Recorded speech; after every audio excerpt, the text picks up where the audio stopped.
அதுக்கு முன்னாடி எனக்கு வந்து ஆட்டிடியூடு, அதுக்கப்புறம் கோவக்காரி, அதுக்கப்புறம் வேற என்ன வரும்? மெயின் இதுதான். கோவப்படுவாங்க, சண்டை போடுவாங்க. சண்டை இல்ல, வெறும் கோவம் தான்.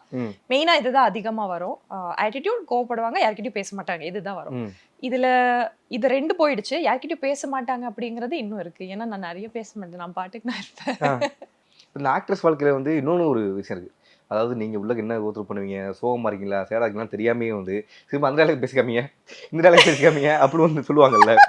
இந்த மாதிரி நடந்திருக்கா? பேசி காட்டுங்கன்னு யாருமே இன்னைக்கு வரைக்கும் எனக்கு தெரிஞ்சு சொன்னது இல்லைன்னு நினைக்கிறேன். வெறும் இது மட்டும் சொல்லுவாங்க. இந்த ஏதோ இப்ப கூட அது ட்ரெண்ட் ஆச்சு. கவின் கூட நான் பேசினது, நீ தான் சொல்லுவியா, டி சொல்ல மாட்டியா, டி போட்டு கூப்பிடு, அந்த மாதிரி இதை வந்து ஒரு சில பசங்க மட்டும் அது ரொம்ப பிடிக்கும் மேடம் அப்படின்னு தான் சொல்லியிருக்காங்க. பேசி காட்டுங்கன்னு எல்லாம் சொல்ல மாட்டாங்க. ரொம்ப டயர்டா வெயில்ல ஷூட் பண்ணிட்டு அப்போதான் வந்து சேர் எங்கடா இருக்கு அப்படின்னு தேடி இப்படி உட்காந்துருக்கேன். மேடம் செல்ஃபி அப்படின்னு வருவாங்க. அப்பதான் ஐயோ மாட்டி காட்டணும்னு சொல்லுவாங்க.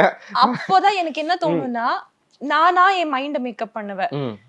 எனக்கு இது ஓகே, நான் எனக்கு இது டயர்ட் ஆயிட்டு இருக்கு, அவங்களுக்கு தெரியாது. But for them it's a lifetime moment தானே. சரி ஓகே அப்படின்னு சொல்லி நானா மைண்ட் ரிலாக்ஸ் பண்ணிட்டு வாங்க அப்படின்னு சொல்லி செல்ஃபி கொடுக்க வேண்டியது. இதுதான் கொஞ்சம் கஷ்டமா இருக்கும். ஓகே. நான் வந்து பிக் பாஸ் பூர்ணிமா இருந்தேன். அப்போ வந்து ஒரு விஷயம் கேட்டிருந்தேன். அதாவது இன்ஸ்டால வந்து போட்டோ போடுவாங்க. ஆனா அது கீழே வந்து வல்கர் கமெண்ட்டும் நிறைய வரும்ல, அது கூட வந்து ஏத்துப்பேன். ஆனா வந்து இந்த பிக்சரை வேற எங்கேயும் எடுத்து போட்டு ஒரு மாதிரி அம்புக்குறி போட்டு அந்த மாதிரிலாம் பண்ணுவாங்க. அப்படி இது நீங்க ஃபேஸ் பண்ணிருக்கீங்களா? என்னங்க இப்படி சொல்லிட்டீங்க? ரீசெண்டா நடந்திருக்குங்க.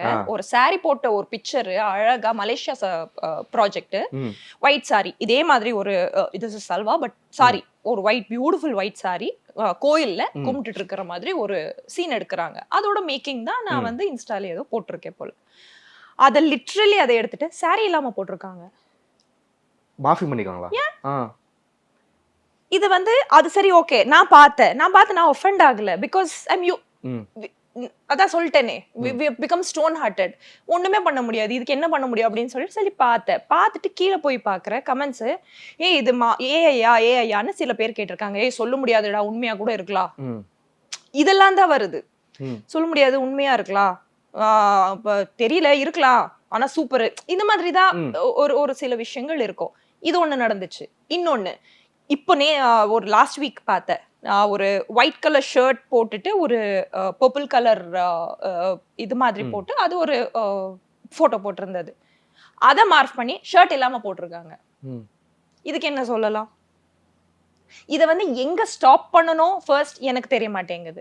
லிட்டரலி பீயிங் an ஆக்ட்ரஸ் எனக்கே வந்து தெரிய மாட்டேங்குது. இல்ல இப்போ நானே போட்டோ போடுறத நிப்பாட்டணுமா தெரியல எனக்கு. அப்போ நாங்களே வந்து வெளியில வர்றது நிப்பாட்டணுமா? அப்போதான் இதெல்லாம் நிக்குமா? இல்ல என்ன பண்ணணும்? சரி ஓகே, இத வந்து நம்ம வந்து பிளாக் பண்ணலாம். பிளாக்னா நான் மட்டும் தானே பிளாக் பண்ண முடியும், மத்தவங்க எல்லாம் பார்த்து ஜாலியா தானே இருப்பாங்க. எங்க இது ஸ்டாப் ஆகும்?